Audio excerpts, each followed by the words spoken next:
As Rome grew richer, its money grew weaker, and the decay had already begun. Rome was not destroyed in a single war. It was slowly poisoned by its own wealth. Empires do not collapse in a single night. Rome fell quietly, from within. You would think that the barbarians came later, but Rome was already breaking. While the borders held, something inside Rome was already failing apart. Trust. Money is not just metal.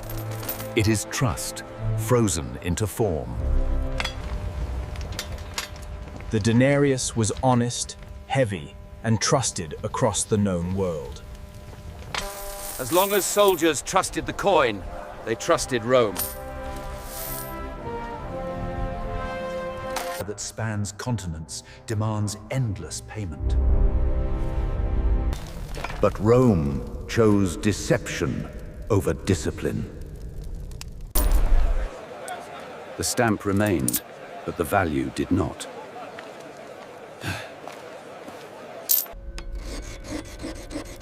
That single scrape marked the beginning of the end. As silver vanished from coins, value vanished from wages.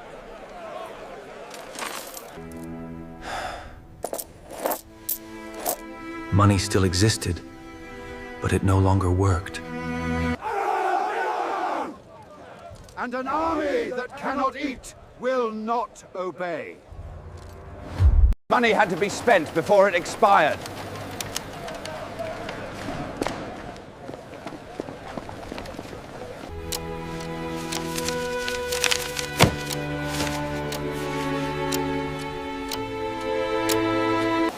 Money had become a weight, not value.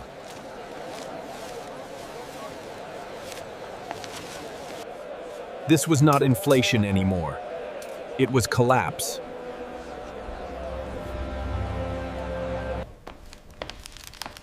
Inflation does not destroy everyone equally.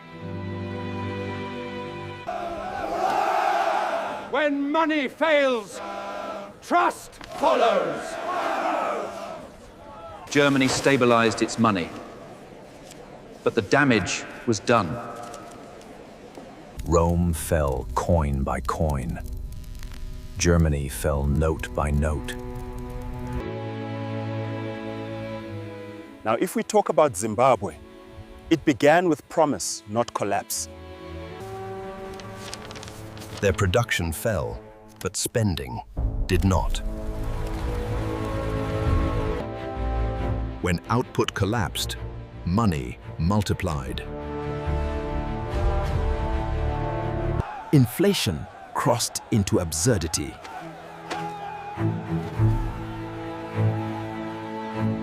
At this point, money was fiction. Zimbabwe did what Rome and Germany eventually did.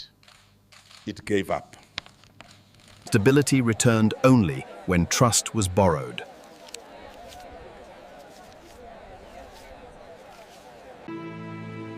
Their money was gone, and the damage remained. But this time, the system is global. The tools are new. The risk is ancient. Inflation does not punish everyone equally. Those paid in currency feel it first. Inflation is the greatest transfer of wealth ever invented. Because collapse rarely feels like a collapse while it's happening.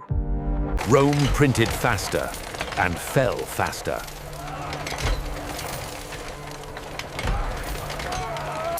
And when money failed, Rome started going backwards.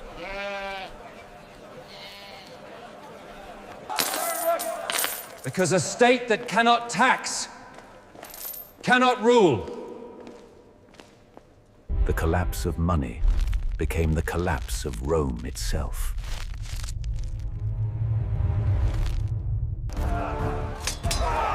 After centuries of dominance, Rome entered 50 years of chaos. Emperors ruled only for months, and not even a year. And whoever paid the army ruled Rome!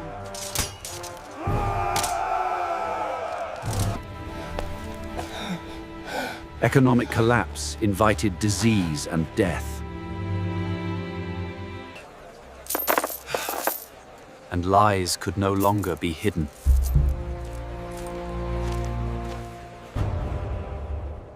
Which is why, when trust dies, force tends to take its place. In a way, Rome chained people to survival. But there was one emperor who tried to stop the bleeding. Rome started to try and command prices by force.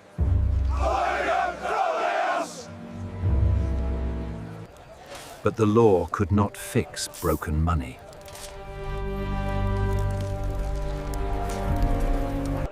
Rome's silver promise was finished.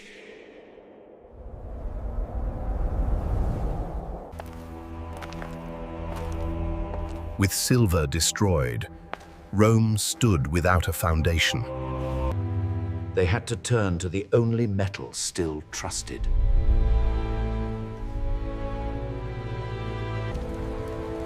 Then new ruler, named Constantine, inherited a broken empire. He proposed solidus, a coin that was honest, heavy, and trusted. Gold brought trust back around, but only where it could reach. Wherever it circulated, trade returned. But gold did not flow equally.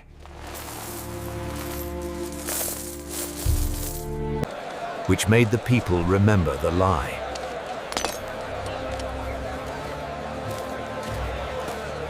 Gold stabilized one half of the empire. The other was left behind. In the East, honest money rebuilt order.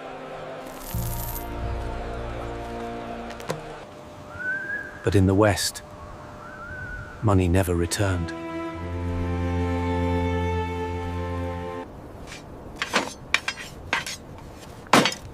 Without money, their armies dissolved.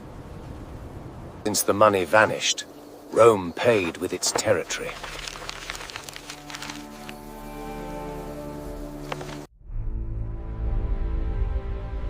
Wealth went where trust survives. And when the state fails, power localizes.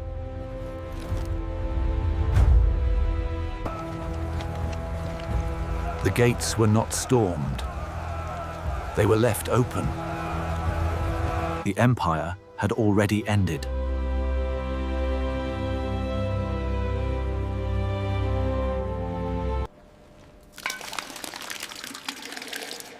I mean, Rome still looked like Rome to pay the final bill.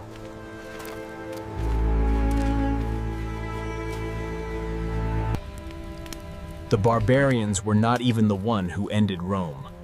Money did. The empire did not vanish overnight. It faded into memory. It was not destroyed by invasion. It was undone by its money. Rome was not unique. It was first.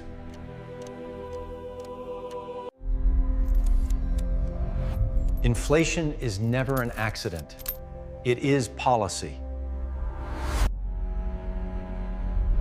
The Roman story did not end. It just moved forward in time. Centuries passed, but the lesson remained ignored. For example, Germany emerged from a war, defeated, broken, and indebted. The bills were due, but the money did not exist. Rome clipped silver. Germany printed paper.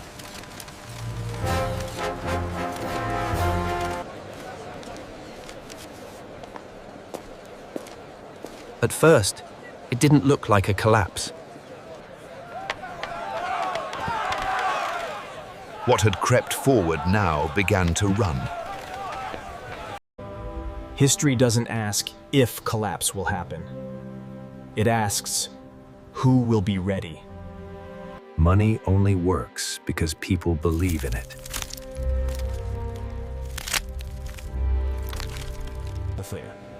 Across history, those in power have faced the challenge of balancing immediate demands with future responsibility.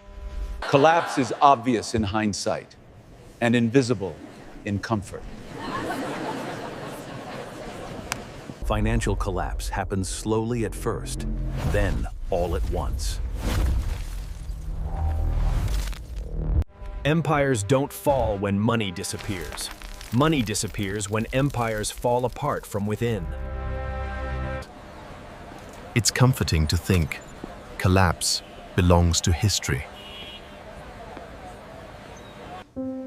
But collapse never announces itself. It hides inside routine. When trust breaks, everything breaks with it.